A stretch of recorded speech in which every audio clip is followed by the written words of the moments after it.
Let me introduce you to ILIKE Gummy Sharks. Now, that name could not be named any better because I like Gummy Sharks. Now, do I like these ones? We're going to find out. Now, you get, in this bag right here, it's supposed to come with a 1 pound bag right here. You get a 1 pound bag. Why does it look so empty?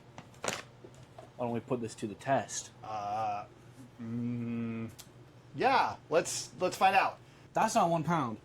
That's 0.6 pounds. Where'd they all go? Population control? Right, these things are awesome. These are ridiculously good and ridiculously addictive. Honestly, I could eat a whole pound of these myself. Yoink. Mine now. Hey, give that back. Now I gotta finish my review. My review of these is that they're really, really good. If you like Gummy Sharks, you're gonna love these. They're so good. And you gotta eat them all before your son gets them. But the best part about it is you get a pound of Gummy Sharks.